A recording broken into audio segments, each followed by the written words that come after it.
Hello बच्चों, नमस्कार। मैं आपका अमन सर आप सभी का हार्दिक स्वागत और अभिनंदन करता हूं आपके इस बेहतरीन से यूट्यूब चैनल जिसका नाम है डीएलएस एजुकेशन विद्याकुल। आपके इस बेहतरीन से प्लेटफॉर्म पर आप सभी का जुड़ने के लिए तहे दिल से शुक्रिया। बहुत ही शानदार तरीके से हम अपने सेशन को बेहतरीन तरीके से आज आगे लेकर के चलने वाले हैं। आज का सेशन बहुत ही शानदार है। क्यों? क्योंकि आज हम आपको सबसे पहले तो आपका जो लेसन है विश्व के दांत, इस पाठ के अंतर्गत आपको हम इसके लेखक परिचय, साथ ही साथ इस पाठ का सारांश और साथ ही साथ इस पाठ में कंप्लीटली पूरी की पूरी कहानी को आपको बयां करेंगे। और अंत में हम लोग सारे के सारे सब्जेक्टिव प्रश्न, जितने भी महत्वपूर्ण प्रश्न बनते हैं बाबू आपकी परीक्षा में, आपके इस पाठ से हमने सारे के सारे प्रश्नों को संकलित कर दिया है। तो आप निश्चिंत रहें, बेफिक्र रहें, बिंदास रहें, मौज करते रहें, क्योंकि इस शानदार सेशन के साथ आपको इस पाठ से सबसे पहले तो आपका पाठ परिचय, लेखक परिचय और साथ ही साथ आपका सब्जेक्टिव प्रश्न एकदम पूरा का पूरा तैयार होने वाला है।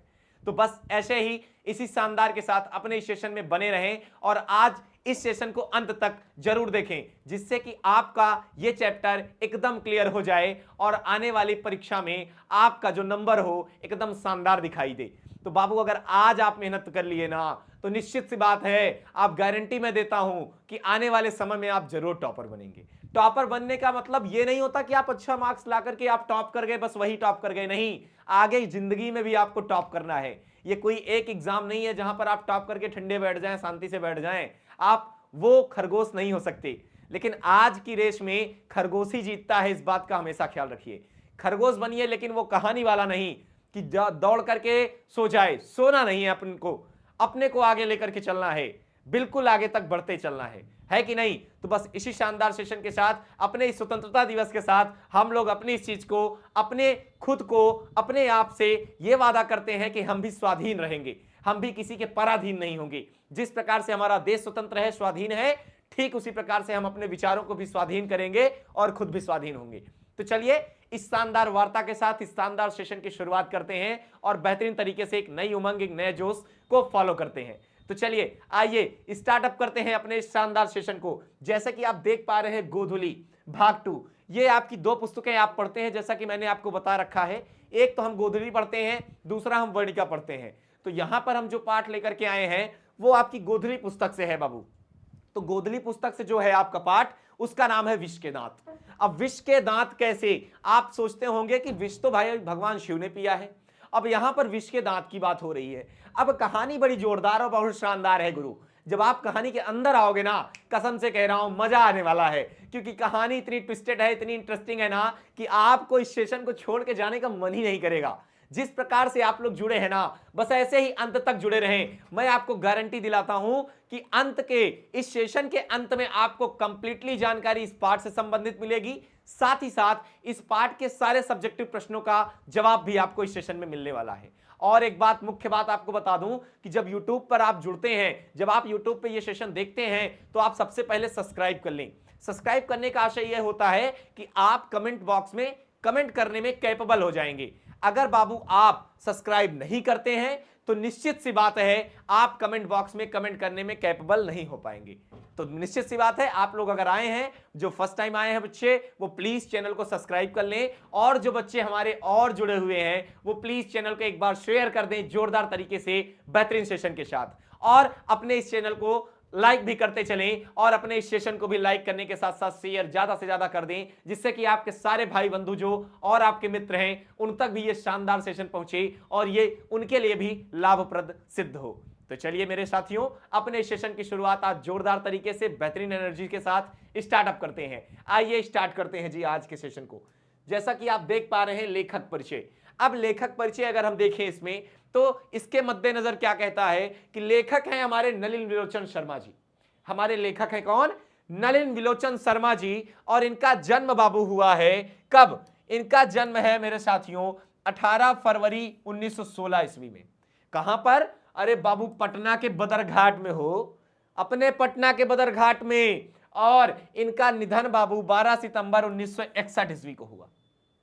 भाई इनकी मृत्यु भी आपके साथ यहां पर संकलित की गई है। और वे विख्यात क्या थे? विद्वान पंडित रामावतार शर्मा के ज्येष्ठ पुत्र थे। ज्येष्ठ पुत्र मतलब समझते हैं आप? बड़ा पुत्र थे, सबसे बड़े यही थे। और माता का नाम इनकी माता का नाम भैया रत्नावती शर्मा था। और उन्होंने कुल स्कूल की पढ़ाई पटना कॉलेजिएट से पूरी की। अपने पूरे स्कूल की पढ़ाई इन्होंने पटना कॉलेजिएट से पूरी की थी और साथ ही साथ संस्कृत और हिंदी में एमए पटना विश्वविद्यालय से किया। संस्कृत में भी एमए और हिंदी में भी एमए इन्होंने पटना विश्वविद्यालय से किया। और एक खासियत बात देखते हैं इनकी रचनाएं हैं प्रमुख दृष्टिकोण, साथ ही साथ बाबू साहित्य का इतिहास, और साथ ही साथ है हमारा दर्शन, तत्पश्चात है मानदंड, और है साहित्य तत्व, और है आलोचना, साथ ही साथ विश्व के दांत तथा संत परंपरा और साहित्य। ये इनकी मुख्य रचनाएं हैं जो इनकी प्रमुख हैं। उन सारी रचनाओं का संकलन मैंने आपके सम्मुख प्रस्तुत किया है। तो मेरे प्यारे साथियों, ये एक बेहतरीन सी जानकारी आप अपने पास जरूर रखें और शानदार तरीके से अपनी इस पाठ की तैयारी करें, क्योंकि आने वाले समय में बाबू आपको टॉप करना है। और टॉपर बनने का मतलब ये नहीं कि आपको केवल टॉप करना है, ठीक है, रट करके टॉप नहीं करना है, समझ करके अच्छे से मेहनत करके पढ़ करके टॉप करना है। कहने को तो ऐसे बहुत से लोग कहेंगे, लेकिन टॉपर कोई क्रिएट नहीं करता, टॉपर आप अपनी मेहनत से बनते हैं। आप जब तक खुद की मेहनत नहीं करेंगे तब तक टॉपर आपको कोई नहीं बना सकता। ये लिख के ले लीजिए। आप स्वयं भी अगर आप चाहिए कि भैया हमें नहीं बनना है, तो दुनिया की कोई ताकत आपको टॉपर नहीं बना सकती, साक्षात ईश्वर भी। और कहते हैं ना कि अगर कोई व्यक्ति ज्ञान ग्रहण करने के लिए सज्ज ना हो तो उसे साक्षात अगर परम ब्रह्म परमात्मा भी आ जाए तो उसे ज्ञान नहीं दे सकती। वो कभी ज्ञान ग्रहण ही नहीं करेगा तो कैसे सीखेगा? असंभव है मेरे प्यारे साथियों। यही मैं आपको कहना चाहता हूं कि पहले आप ज्ञान ग्रहण करने के लिए सज्ज हो, अर्थात तैयार हो, तभी तो आप ज्ञान प्राप्त कर सकते हैं। अर्जुन को तब तक ज्ञान नहीं हुआ जब तक वो सज्ज नहीं हुआ। जब वो हाथ जोड़ करके भगवान कृष्ण के सम्मुख प्रस्तुत हुआ, जब उन्होंने हाथ जोड़ करके उनसे निवेदन किया कि हे मधुसूदन, आप हमें अपनी शरणों में ले लीजिए, आप हमें ज्ञान दीजिए, तब मधुसूदन भगवान वासुदेव कृष्ण ने उन्हें ज्ञान दिया। तो निश्चित सी बात है, अगर आपको कुछ प्राप्त करना है तो सबसे पहले झुकाव आपके अंदर होना चाहिए। अगर आपके अंदर वो झुकावपन नहीं है, वो लचीलापन नहीं है, तो आप सीखने में आप थोड़ा सा पीछे रह जाएंगे। और ये बात नहीं है कि आपको कहीं किसी छोटे से सीखने को मिल रहा है तो आप ये हो जाइए, ईगो आ जाइए बीच में। ईगो को बीच में मत लाइए। आप कहीं से भी सीखने को मिले आप उसको सीखिए, यही बात मैं कहना चाहता हूं। और अपने इस शानदार स्वतंत्रता दिवस के अवसर पर आप लोग इसी जोश और इसी एनर्जी के साथ जुड़े रहे सेशन के अंत तक, क्योंकि मजा आने वाला है आज के सेशन में बाबू। और आपको ये पीडीएफ, इसकी ये जो पीडीएफ हम लोग पढ़ रहे हैं, इसकी पीडीएफ आपको हमारे Telegram channel DLS education Vidyakul, और दूसरा है डीएलएस एजुकेशन मंटू सर, इस पर आपको इसकी पीडीएफ आराम से आसानी से प्राप्त हो जाएगी।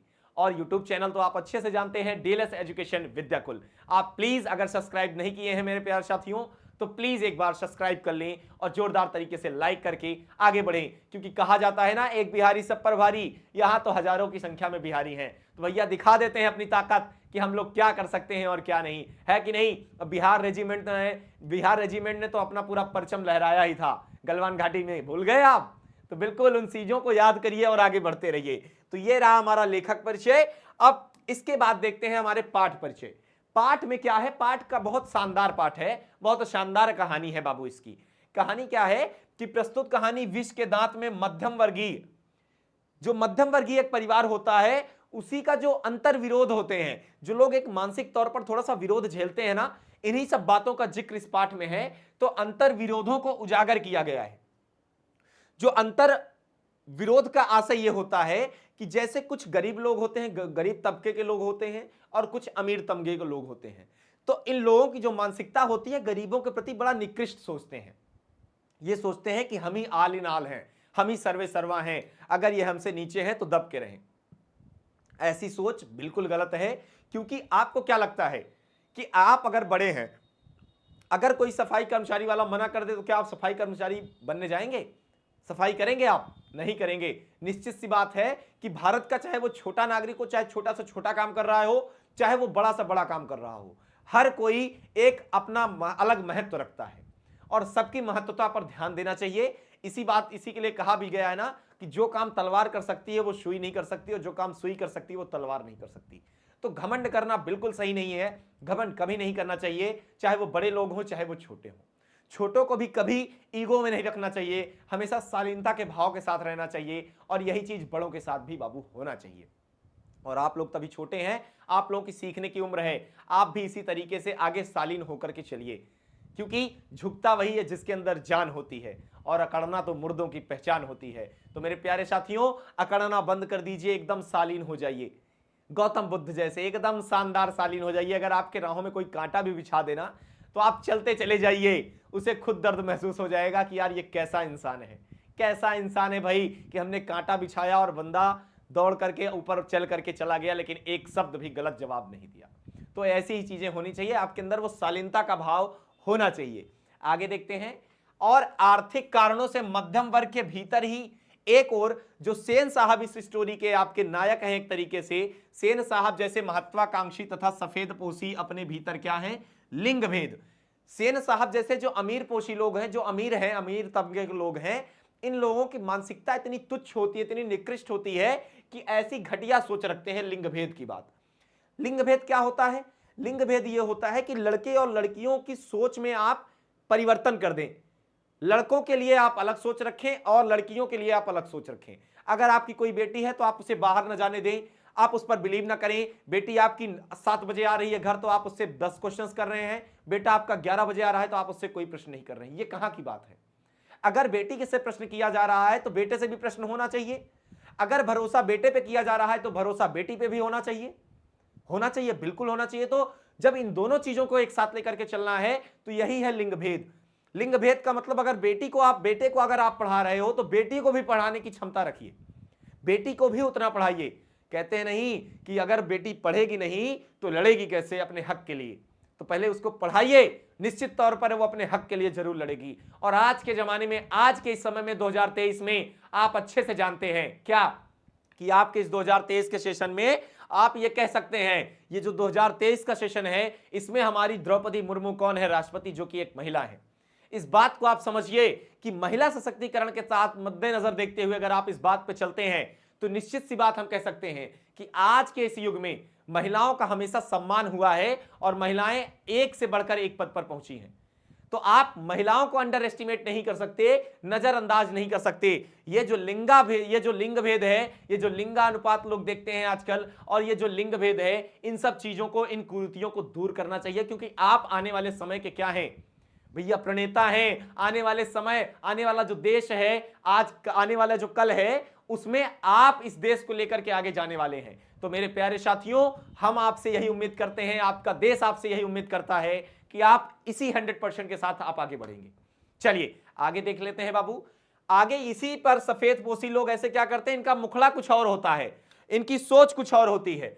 और ऐसे ही लोग क्या करते हैं, अपने भीतर लिंग भेद जैसे क्या कुसंस्कार छिपाए हुए हैं, कुसंस्कारों को जन्म देते हैं। ये लोग ऐसे ऐसे कुसंस्कार छिपाए रहते हैं। और तो दूसरी ओर गिरधर जैसे नौकरी पेशा निम्न मध्यम वर्गीय हैं, जो कि एक अनेक तरह के थोपी गई बंदिशों के बीच भी अपने अस्तित्व को क्या करते हैं, बहादुरी एवं साहस के साथ बचाए रखने के लिए संघर्षरत हैं। अपनी जो कहते नहीं, जो अपनी पहचान होती है, जो आपकी अपनी पहचान होती है, उसको बचाने के लिए संघर्षरत रहते हैं। और कहते नहीं, एक बार अगर आपकी बदनामी हो गई ना तो चीजें कभी वापस नहीं आती। पैसा वापस आ जाएगा लेकिन और चीजें आपकी वापस कभी नहीं मिलेंगी। तो इन बातों का हमेशा ख्याल रखें मेरे प्यारे साथियों। और यह कहानी सामाजिक भेदभाव, लिंग भेद तथा आक्रामक स्वार्थ की छाया में, यहां पर स्वार्थ की भी बहुत अच्छी चीजों को दिखाया गया है। पलते हुए प्यार दुलार के कुपरिणामों को उभरती हुई सामाजिक समानता एवं मानवाधिकार की महत्वपूर्ण नमूना पेश करती है। सामाजिक समानता साथ ही साथ मानवाधिकार की महत्वपूर्ण जो नमूना पेश करती है, इस कहानी को मद्देनजर है। अब अगर हम आपको इस स्टोरी में थोड़ा सा अब आपको बता दें, ये तो रहा पाठ परिचय। अब पाठ परिचय आपका हो गया, अब थोड़ा सा कैरेक्टर के बारे में अगर हम जाने तो कैरेक्टर में अगर आप समझें तो कैरेक्टर में हम कह सकते हैं क्या कि कैरेक्टर में एक हैं आपके कौन, कैरेक्टर में एक आपके आते हैं सेन साहब, जो कि आपके एक अमीर तबके के लोग हैं। फिर आते हैं आपके गिरधर लाल जी। गिरधर लाल जी अगर आपके कहें तो गिरधर लाल जी मदन के पिता हैं। मदन कौन है? गिरधर लाल जी का बेटा। और ये जो सेन साहब हैं, ये थोड़े अमीर आदमी होते हैं, ये थोड़े बड़े आदमी होते हैं, अमीर तबके के लोग हैं। इनके अंदर घमंड बहुत ज्यादा होता है। इनका एक बेटा है और 5 बेटियां हैं। काशू इनका बेटा है और साथ ही साथ इनकी 5 बेटियां भी हैं। ये अपने बेटियों के साथ लिंग भेद करते हैं, जैसे कि बेटों को तो बहुत अच्छी सारी व्यवस्थाएं अवेलेबल कराते हैं, लेकिन बेटियों के साथ वो चीजें नहीं करते। सारे नियम लागू आप इनकी अपनी बेटियों पर करते हैं, अपने बेटे के साथ नहीं। बेटों को इन्होंने स्वतंत्र छोड़ रखा है और बेटियों के ऊपर ही अपने नियमों का पालन करवाते हैं, और इनकी बेटियां जो हैं ये वही करती हैं जो ये कहते हैं। तो कुल मिलाकर के ये बेटियों को अपने अंडर में काम करवाते हैं। एक तरीके से ये कह सकते हैं कि मानसिक तौर पर इन्होंने कैद करके रखा है कि आप स्वतंत्र रूप से छोड़ा नहीं है। दूसरी बात अगर देखें, वही अपने बेटे काशू को इन्होंने एकदम स्वतंत्र छोड़ रखा है, चाहे जो गलती करे कोई फर्क नहीं पड़ता, उसकी गलतियों को भी अपनी प्रशंसा के साथ उसको ढक देते हैं। अगर वो एक छोटी सी गलती भी करता है या बड़ी से बड़ी गलती भी करता है, तब भी उस पर ध्यान नहीं देते, अमल नहीं करते। यही कारण है कि वो इतना बढ़ गया कि अपनी बहनों पर भी, अपनी बड़ी बहनों पर क्या करता है, हाथ उठा देता है। इस पर भी सेन साहब कुछ नहीं करते। ठीक है, यही चीज। अब गिरधर लाल जी कौन है? यह इनके फैक्ट्री में काम करने वाला एक कर्मचारी है, सेन साहब की फैक्ट्री में। उन्हीं के द्वारा दिए गए किराए पर मकान पर रहता है, उन्हीं की फैक्ट्री में काम करता है। और जो हमारा मदन है, मदन उन्हीं का बेटा है। यह एक बेहतरीन बंदा है जो कि हमारी इस कहानी का हीरो है। मदन एक शानदार हीरो है भाई इस मामले में, तो क्योंकि उसको अपनी, कहते नहीं, जो आत्ममुग्धता होती है, जो अपनी पहचान होती है, अपनी आत्मसम्मान के साथ वो लड़ता है और अपने आत्मसम्मान की रक्षा के लिए वो हर पल तैयार रहता है। तो आत्मसम्मान की रक्षा बहुत जरूरी है। आत्मसम्मान अगर कहीं ठेस पहुंचे तो वहां से हट जाना बेटर होता है। तो चलिए इन्हीं सब चीजों के साथ आगे हम स्टोरी को बढ़ाते हैं और आगे देखते हैं बाबू। विष के दांत पहाड़ का सारांश देखते हैं हम। कहता है कि सेन साहब एक अमीर आदमी थे, उसकी 5 बेटियां और एक बेटा था। बेटे का नाम काशू था, बाकी 5 बेटियां थी। बेटियों के लिए हर काम करने के लिए नियम बना दिया गया था। जो बेटियां थी इनके लिए हर काम करने का एक नियम बना दिया था। जैसे वो मुस्कुराना चाहे तो सिर्फ शाम के समय, अगर वो मुस्कुराए तो सिर्फ और सिर्फ शाम के समय। उसका खेलना, पढ़ना, लिखना सभी का समय बना दिया गया था। अर्थात वो क्या करती हैं, क्या करना है, ये टाइम टेबल सेन साहब ने बना रखा था। तो इस तरीके से तो इन्होंने मानसिक तौर पर कैद रखा है अपनी बेटियों को। और सेन साहब के पास एक कार थी जिसपे उसको बहुत बहुत नाज था। इनको बहुत नाज था, इनको बहुत ज्यादा घमंड था उस बात पर। किस बात पर? कि अगर उस कार पर थोड़ा भी गंदा लग जाता तो क्लीनर और सोफर, अर्थात सफाई करने वाला और ड्राइवर, जो ड्राइवर होता है सफाई करने वाला, उसको सोफर कहते हैं, को गालियां सुनने को मिलती थी।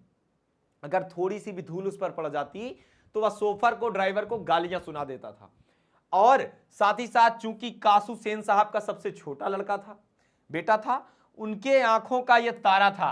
अब इनका फायदा था, उसमें क्या फायदा था कि भैया बुढ़ापे में हमारी मदद करेगा गुरु, ये बड़ा हो जाने तो कोई बात नहीं, बुढ़ापे में हमारी मदद करेगा। अब एक दिन की बात है कि सेन साहब का ड्राइवर एक औरत से उलझ पड़ा। सेन साहब का जो ड्राइवर था एक दिन एक औरत से लड़ाई कर रहा था, उलझ पड़ा। क्या उलझ पड़ा जी? क्योंकि उसका 5-6 साल का मदन कार को छू करके गंदा कर रहा था। अब भाई गांव में देखिए, कार वार कहीं आ जाती है, अगर कहीं खड़ी रहती है तो छोटे बच्चे जाते हैं, सबसे पहले कार के पीछे जो डस्ट जमी होती है, धूल, उस पर अपना नाम लिखना शुरू कर देते हैं। उस पर अपना नाम लिखना शुरू करते हैं और फिर कहते हैं कि यार बहुत मजेदार है, बहुत इंजॉय करते हैं। एक दूसरे का अपना नाम लिखते हैं, दोस्तों का मजा लेते हैं। तो बस वही काम वो मदन भी, छोटा था बच्चा, 5-6 साल का बच्चा था, उसको क्या पता चीजें। वो चुपचाप अपना क्या किया भाई, वो भी अपना टच कर रहा था, लेकिन जो सोफर था वो बोला अरे कैसे छू रहे हो, कि भाई क्योंकि सोफर को भी गाली मिलती थी गंदा होने पे। तो भाई साफ आप किया होगा, भड़क गया उसके ऊपर। जब भड़क गया तो जो मदन था, मदन कार को छू करके गंदा कर रहा था, भाई छू ही रहा था, अब गंदा क्यों करेगा। और जब सोफर ने मना किया तो उल्टा उससे उलझ पड़ी, और जो महिला थी अर्थात मदन की जो मम्मी थी वह उससे उलझ पड़ी। तब तक कासू ने कार के नीचे पिछली बत्ती थी, इंडिकेटर जिसको बोलते हैं, उसको क्या किया, उसने लाल शीशा फोड़ डाला।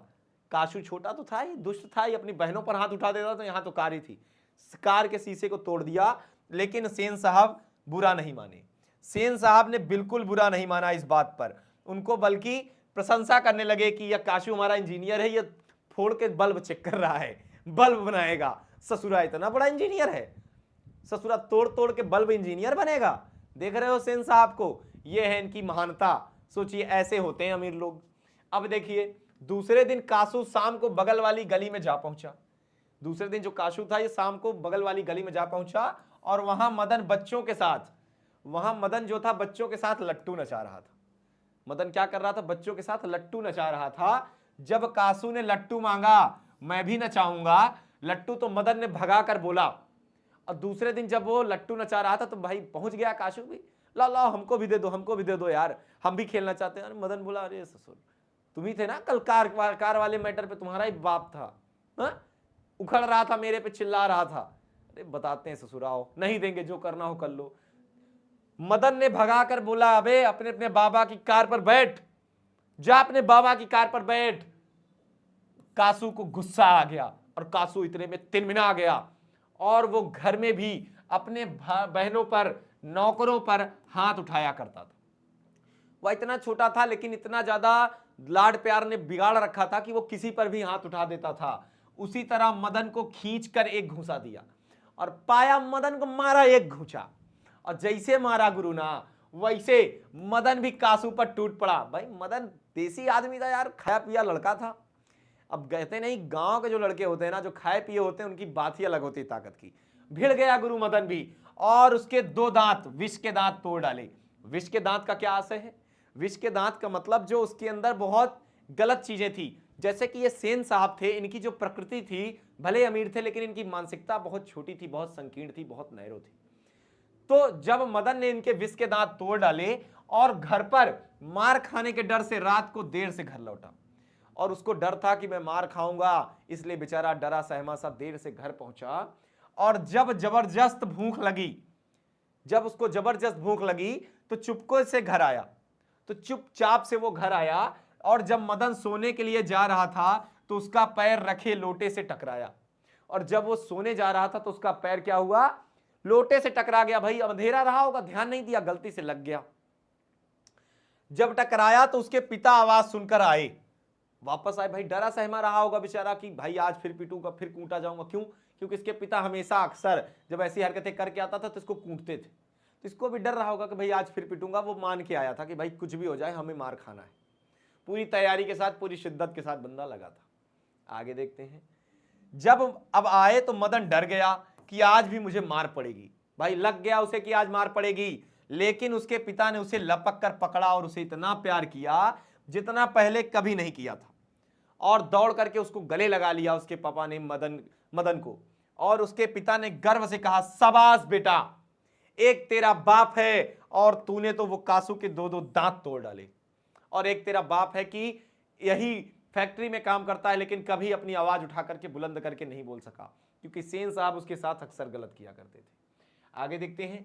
मदन के पिता सेन साहब के घर नौकरी करते थे, जैसा कि मैंने जिक्र भी किया आपसे, और इस डर से सेन साहब के अत्याचार को सहते थे, और यही डर था कि कहीं नौकरी से ना निकाल दिया जाऊं। सेन साहब के अत्याचार को क्या करते थे? सहते थे। आगे देखते हैं। और कहीं वह नौकरी से ना हटा दे, लेकिन इस बार मदन के पिता का सीना जो है चौड़ा हो गया गुरु, और ज्यादा चौड़ा हो गया कि कुछ भी हो हमारे बेटे ने एकदम सबासी का काम किया है। और वह अपने बेटे पर गर्व कर रहे थे, वह अपने बेटे पर गर्व कर रहे थे। अब उन्हें नौकरी जाने का कोई डर नहीं था, नौकरी से हट जाने का कोई खौफ, कोई डर नहीं था, क्योंकि उसका बेटा मदन कासू के विष का दांत तोड़ दिया था। क्योंकि इसका बेटा मदन जो था, कासू के विष के दांत को तोड़ दिया था उसने। और यह है विष के दांत की कहानी। और इसी के द्वारा कहानीकार ने क्या कहा है कि अमीरों की गरीबी पर, अमीरों की गरीबों पर अत्याचार करना और गरीब भी सहन करते करते उसका उचित जवाब देते हैं। और कहते नहीं, कब तक रुकोगे भाई, कब तक सहन करोगे? सहन शक्ति की भी एक सीमा होती है कि नहीं? सहन शक्ति की भी एक लिमिटेशन तो होना चाहिए ना, कि पता चला आप ज्यादा सहना भी तो गलत है। अत्याचार सहना अत्याचार करने वाले से ज्यादा गलत है। अगर आपके साथ कोई अत्याचार कर रहा है, ज्यादा कर रहा है, तो उसको सहिए मत, उसका विरोध कीजिए, हमेशा विरोध कीजिए, वो आप उचित कर रहे हैं। ठीक है, आगे देखते हैं। उचित जवाब देते हैं। और कहानी के उद्देश्य से गरीबों पर अमीरों के शोषण, जो अमीर लोग ये शोषण करते हैं हम गरीबों का, इसी पर बात बोले कि अत्याचार पर प्रकाश डाला है। इन्हीं सब बातों पर लेखक ने प्रकाश डाला है। दूसरे शब्दों में विष के दांत, महल और झोपड़ी की लड़ाई की कहानी है। दूसरे शब्दों में क्या है? विष के दांत, महल और झोपड़ी की लड़ाई की कहानी है। और इस लड़ाई में महल की जीत में भी हार दिखाया गया है, और इस लड़ाई में जो महल की जीत होती है, भले वो बाहर कर देते हैं, निकाल देते हैं, लेकिन इसमें जीत किसकी है? झोपड़ी वाले की जीत है, उस मदन की जीत है, उस गरीब तमगे के बच्चे की जीत है जो अपने आत्मसम्मान के लिए लड़ जाता है। लेखक के कहने का तात्पर्य है कि कोई व्यक्ति स्वार्थवश ही किसी का अपमान सहन नहीं करता। स्वार्थवश वो अपने किसी अपमान को नहीं सहता है, बल्कि स्वार्थ रहित ईंट का जवाब पत्थर से देता है। जो स्वार्थ रहित होता है वो हमेशा ईंट का जवाब पत्थर से देगा, लेकिन अगर किसी के अंदर स्वार्थ जुड़ा हुआ है तो वह उसको बर्दाश्त करेगा। अभी किसी से आप पैसा खाते रहिए लगातार, देखिए वो चाहे गरिया के चला जाए, लेकिन आप सुनोगे नहीं, बोलोगे, जवाब ही नहीं दोगे। क्यों? क्योंकि आप उसका खा रहे हो, है ना? यही सब बातें हैं। और इसी मजबूरी के कारण गिरधर अपने पुत्र को निर्दोष होते हुए भी पीटता था, और इसी मजबूरी के कारण गिरधर मजबूर होकर के भी जानता था सब कुछ, फिर भी अपने बेटे को पीटता था, क्योंकि विष के दांत लगे हुए थे, क्योंकि उसके मुख में विष के दांत लगे हुए थे। उसको ऐसा प्रतीत होता था कि मैं सेन साहब के पैसे के नीचे दबा हुआ हूं, मैं इनका विरोध नहीं कर सकता। वो कुरीतियां, कुसंस्कार उसके अंदर दबे हुए थे उसके स्वभाव में, और इसे टूटते ही दुत्कार प्यार में बदल गया। और जैसे ही वो विष का दांत, मदन ने काशू के 2 दांत तोड़े, वैसे ही ये जो प्यार था अर्थात ये दुत्कार जो था, जो दुत्कारते थे, उसको मारते थे, पीटते थे, ये सब खत्म करके प्यार में परिवर्तित हो गया। ये है हमारे पाठ का सारांश। अब स्टार्ट करते हैं अपने सब्जेक्टिव क्वेश्चंस। सारे के सारे सब्जेक्टिव क्वेश्चंस आपके हमने कंप्लीट कराए हैं, तो चलिए बाबू स्टार्टअप करते हैं अपने इस सब्जेक्टिव क्वेश्चंस को बेहतरीन तरीके से। विष के दांत, पहला प्रश्न है, विष के दांत शीर्षक की सार्थकता स्पष्ट कीजिए। इस कहानी की जो शीर्षक है उस सार्थकता को स्पष्ट कीजिए। आपकी जो पाठ्य पुस्तक है, इसमें आप देखेंगे आपकी पाठ्य पुस्तक से सीरियल बाय सीरियल सारे प्रश्नों को हमने संकलित किया है। सारे प्रश्न, अगर कहीं से भी प्रश्न बनता है तो छूटेगा नहीं मेरे प्यारे साथियों। जो जानदार है, जोरदार है सेशन, ये एक भी प्रश्न हमने छोड़ा नहीं है, सारे प्रश्नों का संकलन आपके सामने किया है। तो बहुत अच्छी प्रैक्टिस होने वाली है, बहुत बेहतरीन शानदार तरीके से तैयारी होने वाली है। देखिए, अब विष के दांत शीर्षक की सार्थकता स्पष्ट करना है तो कैसे करेंगे? कवि नलिन विलोचन शर्मा ने इस कहानी में घटित सभी घटनाओं को घटते हुए इस कहानी का नाम विष के दांत रखे हैं। ये जो सारी घटनाएं घटी हुई हैं उसको मद्देनजर रखते हुए इन्होंने इसका नाम रखा है, और विष के दांत शीर्षक महल और झोपड़ी की लड़ाई की कहानी है। निश्चित सी बात है, एक गरीब तमके की लड़ाई एक अमीर तमके वाले लोगों से है, और मदन द्वारा पीटे जाने पर खोखा के जो 2 दांत टूट जाते हैं, वे अमीरों की प्रदर्शन प्रियता और गरीबों पर उनके अत्याचार के विरुद्ध एक चेतावनी है। अर्थात जब मदन काशू के 2 दांत तोड़ देता है तो यह सूचित करता है, वह इस बात को इंडिकेट करता है कि एक गरीब तबके के लोगों को ज्यादा सताना उचित नहीं है।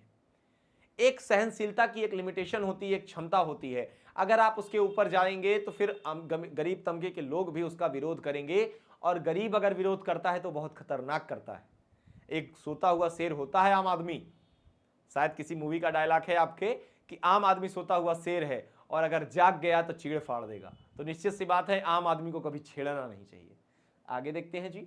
और सशक्त विद्रोह है, निश्चित सी बात है, मदन ने विद्रोह जारी किया भाई, और यही इस कहानी का लक्ष्य है। अतः निसंदेह कहा जा सकता है कि विष के दांत इस दृष्टि से ही बड़ा ही सार्थक शीर्षक है। विष के दांत क्या है? बहुत ही सार्थक शीर्षक है। और अमीरों के विष के दांत तोड़कर मदन ने जिस उत्साह, ओज बोले तो जो तेज होती है आपके चेहरे पर, ओज और आग का परिचय दिया है, वो जोश, वो एनर्जी दिखाई है इसने, और वह समाज के जाने कितने गिरधर लालों के लिए गर्वोल्लास की बात है। और उस गरीब तबके के पता नहीं कितने गिरधर लाल होंगे जिनके लिए यह प्राउड की बात है। और इसमें लेखक द्वारा दिया गया संदेश मार्मिक बन पड़ा है। इसमें लेखक द्वारा जो संदेश है वो क्या है? बहुत मार्मिक तरीके से प्रस्तुत किया गया है। अगला प्रश्न देखते हैं जी। अगला प्रश्न कह रहा है कि सेन साहब के परिवार में बच्चों के लालन पोषण में किए जा रहे लिंग आधारित भेदभाव का अपने शब्दों में वर्णन कीजिए।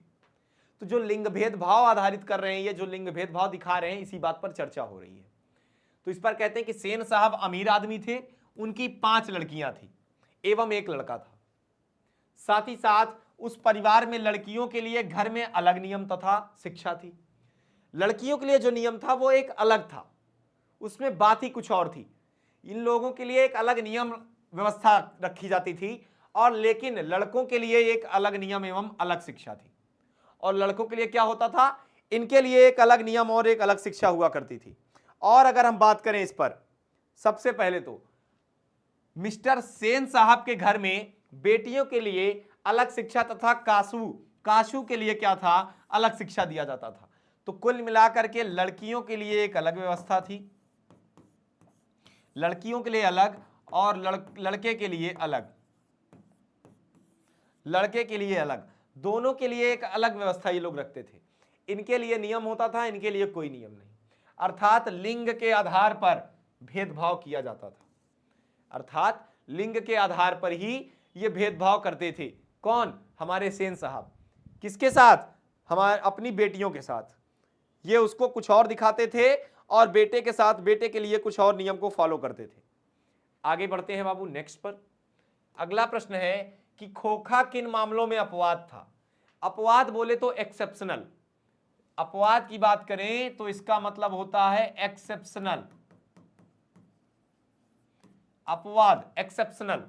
अगर इसकी बात करें तो खोखा स्वभाव से क्या था? शैतान था, स्वभाव से ही वो शैतान था। और उसके 5 बहनें समझदार सुशील थी, और उसकी जो 5 बहनें थी वो क्या थी? समझदार तथा सुशील थी।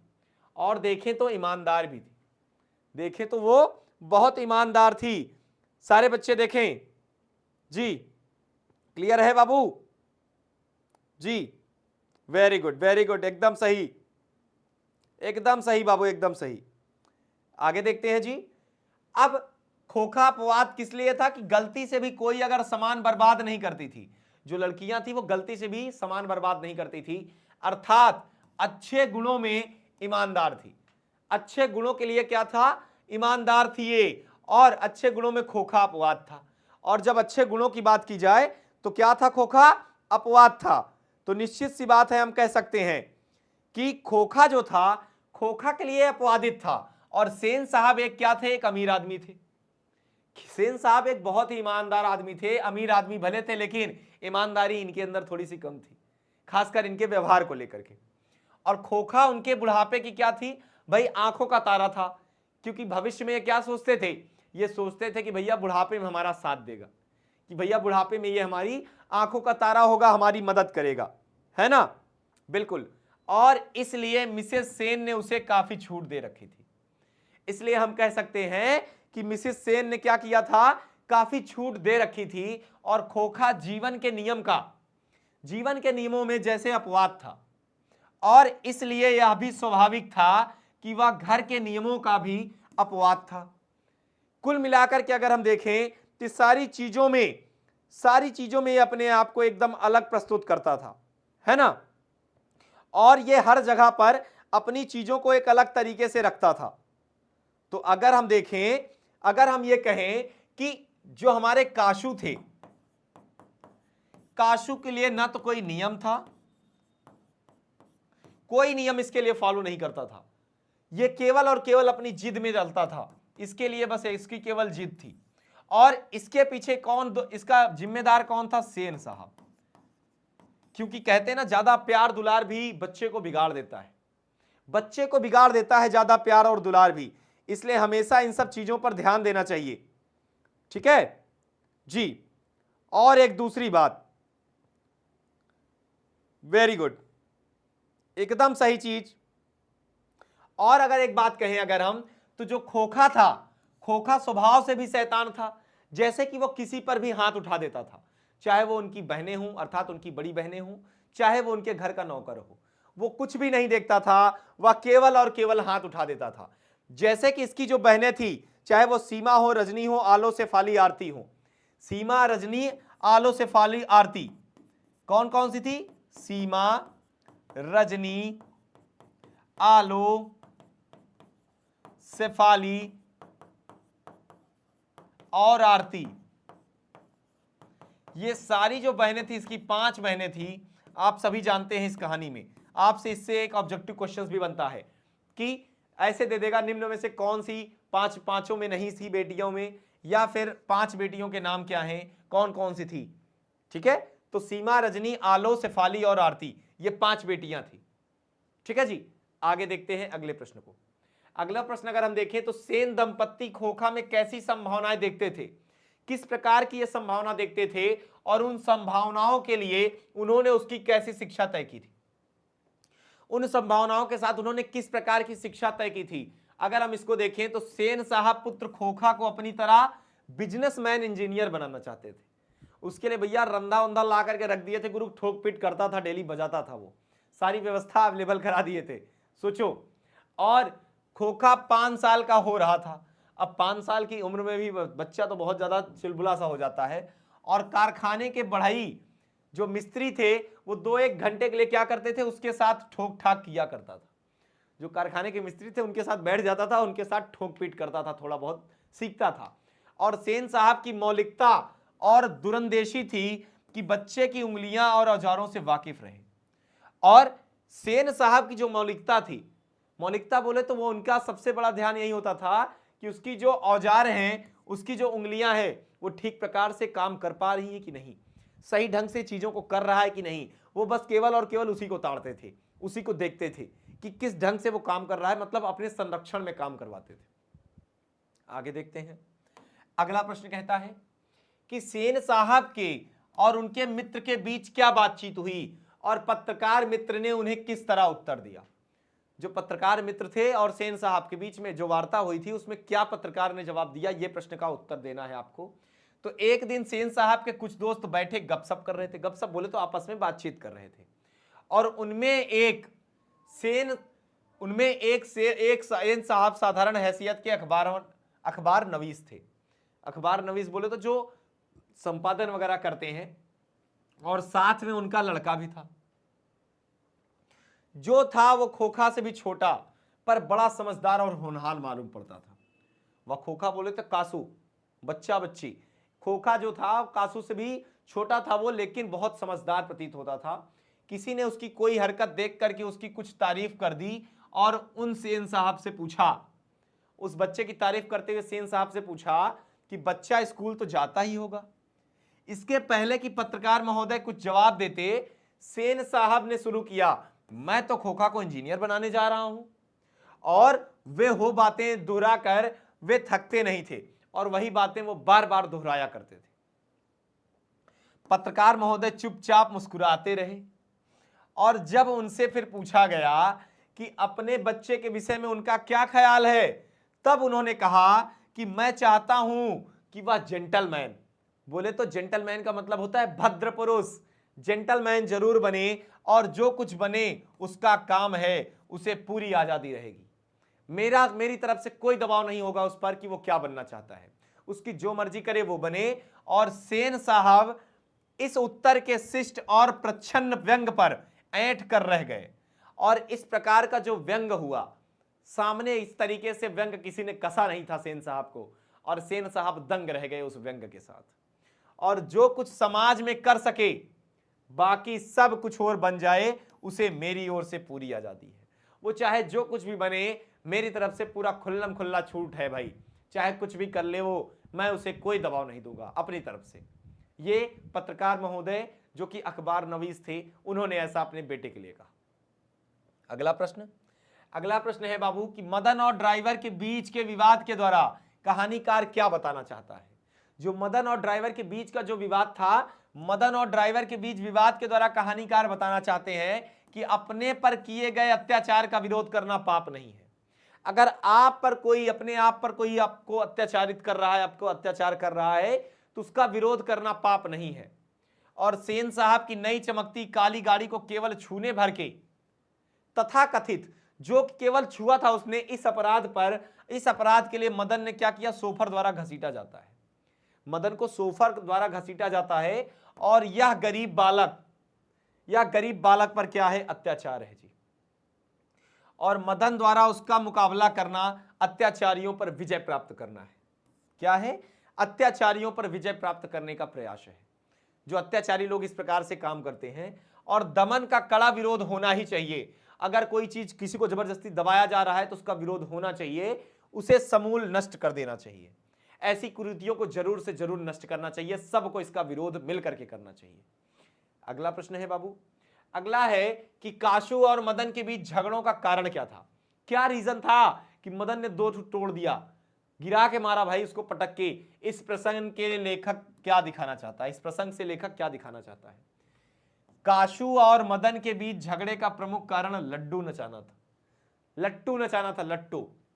क्या कारण था? लट्टू नचाना। और साथ ही साथ कवि इस प्रश्न से दिखाना चाहता है कवि कि अमीर सभी काम अभिमान के साथ करते हैं। अमीर जो करते हैं सारे काम अभिमान के साथ करते हैं, क्या मजाल कि कोई उसे कुछ कर दे। क्या मजाल, कहते नहीं क्या मजाल जो छेड़े दिलेर को, आखिरकार गीदड़ भी घेर लेते हैं गर्दिश में शेर को, है ना। चलिए, और उसे कुछ कर देते, उसने आव देखा न ताव, मदन को एक घूंसा रसीद कर दिया। एक घूंसे की रसीद फाड़ दी भाई, मार दिया एक घूंसा। लेकिन ससुरा बकलोल था, इसको पता ही नहीं था कि आगे कौन है, आगे कहानी का हीरो था। इस ससुर कल को केवल छोटे मोटे गुंडे थे, वही बाबू भाई टाइप के, पहुंच गए और रसीद दिए और फिर हीरो से भिड़ रहे थे। ये हीरो ने क्या किया देखो, चोर गुंडा डाकू होने वाला मदन भी कब मानने वाला था, क्योंकि इसको सेन साहब ने बोला था कि आपका लड़का जो है, आप ऐसे गरीबों को क्या बोलते थे, चोर डाकू गुंडा बनेगा आगे जाकर के, ऐसा कमेंट पास किया था सेन साहब ने।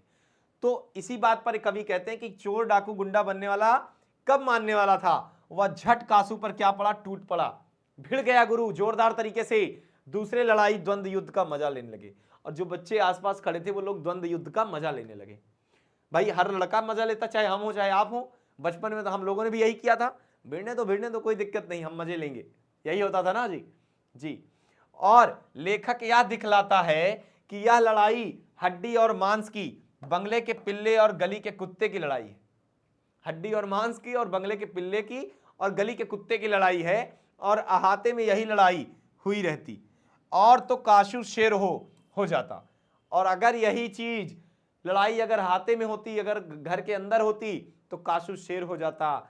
और यही लेखक दिखलाना चाहता है, यही लेखक कहना चाहता है कि भाई जो गरीब तबके के लोग हैं वो हर जगह अपने वर्चस्व को कायम रखेंगे, चाहे कुछ भी हो जाए। उनके अंदर वो ताकत है, वो आत्मसम्मान की ताकत है उनके पास। आगे देखते हैं अगला प्रश्न। अगला कहता है कि महाला झोपड़ी वाले, महल और झोपड़ी वाले लड़ाई में अक्सर महल वाले ही जीतते हैं, पर उसी हालत में जब दूसरी झोपड़ी वाले उनकी मदद अपने ही खिलाफ करते हैं, तो लेखक के इस कथन को कहानी से एक उदाहरण देकर स्पष्ट कीजिए। कुल मिलाकर कह रहा है कि जो झोपड़ी वाले होते हैं ये लड़ाई में अक्सर महल वाले ही जीत जाते हैं, जब झोपड़ी वर्सेस महल होता है तो।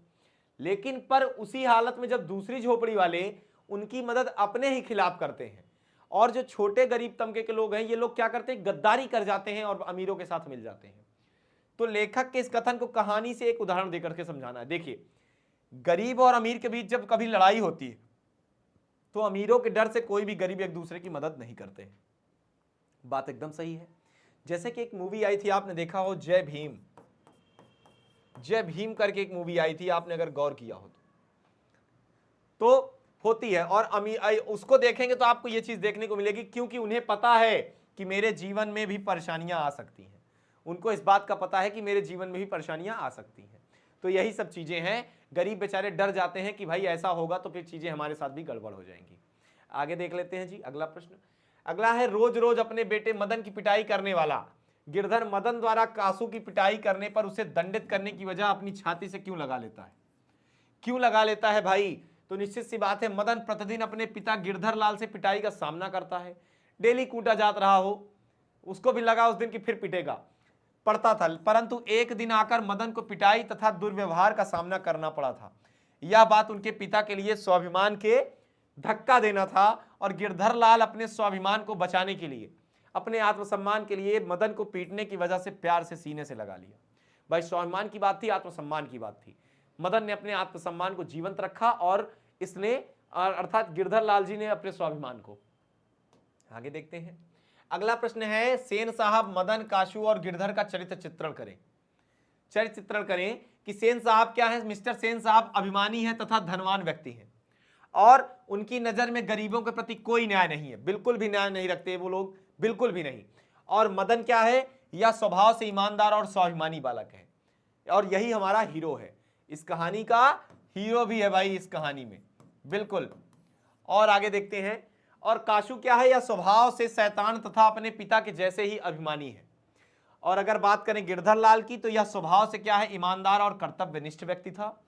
यह हमेशा मिस्टर सेन साहब की बात सुनकर जीवन यापन करता था, हमेशा अपने बॉस की बात सुनता था, चुपचाप सहता था।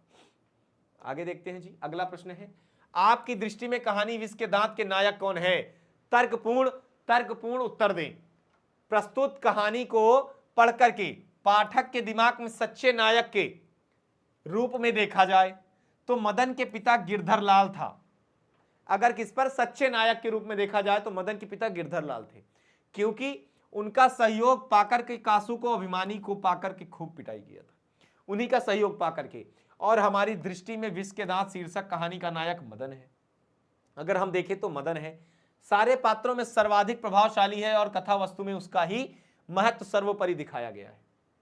और इस दृष्टि से विचार करने पर स्पष्ट ज्ञात होता है कि इस कहानी का नायक मदन ही है। इसमें मदन का ही चरित्र है जो सबसे अधिक प्रभावशाली है, और पूरी कथा वस्तु में इसी के चरित्र का महत्व है बाबू। और खोखे के विष के दांत उखाड़ने की महत्वपूर्ण घटना का भी वही संचालक है। खोखा मतलब होता है बच्चा या बच्ची, और अतः निर्विवाद रूप से मदन को कहानी का नायक कहा है। और अगर विष के दांत की बात हो रही है तो विष के दांत को उखाड़ा किसने? हमारे मदन ने। और जब मदन ने उखाड़ा तो यह घटना किसने संचालित की? मदन द्वारा। तो पूरी की पूरी कहानी किसके इर्द गिर्द घूम रही है? मदन की। तो निश्चित सी बात है हमारी कहानी का हीरो कौन हुआ? मदन। अगला प्रश्न देखते हैं जी। आरंभ से ही कहानीकार का स्वर व्यंग्यपूर्ण है, और ऐसे कुछ प्रमाण उपस्थित करें। आचार्य नलिन विलोचन शर्मा ने विष के दांत शीर्षक कहानी के माध्यम से अमीरों की प्रदर्शन प्रियता और गरीबों पर उनके अत्याचार पर व्यंग किया है। किस पर? गरीबों की जो अत्याचार किया जाता है अमीरों के द्वारा, इसी बात का इन्होंने जिक्र किया है। और कहानी के प्रारंभ में मोटर की बात प्रस्तुति व्यंग्यात्मक है। जो मोटर की बात होती है वहां पर व्यंग्यात्मक तौर पर यूज होता है, और पत्र खोखा सेन साहब द्वारा प्रशंसा व्यंग्यात्मक है। जो खोखा होता है इसके द्वारा सेन साहब का, यह भी व्यंग्यात्मक है, और लड़कियों पर सेन साहब गर्व करता है, और यहां भी व्यंग है, लड़कियों पर भी गर्व करता है, अपने विचारों के अंतर्गत उनको बांध करके, उनको अपने नियमों के तहत चला करके। और एवं गिरधर के बीच बात भी व्यंग्यात्मक है, जब मदन और गिरधर के बीच में आपस में बातचीत होती तो वो भी व्यंग्यात्मक है। तो ये सारे व्यंग्यात्मक के स्वरूप में है। आगे देखते हैं जी, आगे बढ़ते हैं। आपका ये जो पांचवा, इसमें आपको वो लिखना था कि लड़कियां क्या हैं, कठपुतलियां हैं या फिर उनके माता पिता को इस ज्ञान है, ज्ञान इस बात का गर्व है। इसको आपको क्या करना है कि ये पंक्तियों पर आपको भावार्थ देने हैं। तो प्रस्तुत पंक्तियां राष्ट्रभाषा हिंदी गोधुली भाग 2 नलिन विलोचन शर्मा के द्वारा लिखा गया है। कहानीकार के अनुसार भारतीय समाज में लड़कियों को कठपुतली समझा जाता है। आज के जमाने में यही सोचते हैं लोग, क्योंकि उसे एक परिवार को छोड़ करके दूसरे जगह जाना पड़ता है। और इस बात को जानते हुए भी प्रत्येक माँ बाप अपने बेटियों के अच्छे गुणों पर गर्व करते हैं। प्रत्येक माँ बाप क्या करते हैं? अपने बेटियों पर अच्छे गुणों पर गर्व करते हैं। और दूसरा आपका है पांचवें का खा कि खोखा के दुर्लित स्वभाव के अनुसार ही सेनों ने सिद्धांतों को भी बदल लिया था। सेन साहब ने बदल लिया था क्या? कि प्रस्तुत प्रक्रिया मातृभाषा की गोधुली भाग 2 के नलिन विलोचन शर्मा द्वारा रचित है, विष के दांत का हिस्सा है, यह हिस्सा है इसका, और कहानी से ली गई है। अगर देखें तो कहानी के अनुसार खोखा एक शैतान बालक था, बिल्कुल था। वह प्रतिदिन घर के वस्तुओं को बर्बाद करते रहता था, यह भी सही है। और परंतु मिस्टर सेन साहब उसके गलतियों को छुपाने के लिए क्या करते थे? इंजीनियर बनाने की बात करते रहते थे, क्योंकि खोखा आंखों का तारा था, और उनको यह उम्मीद थी कि जब हम बुढ़ा जाएंगे तो हमारे बुढ़ापे में यह मददगार होगा।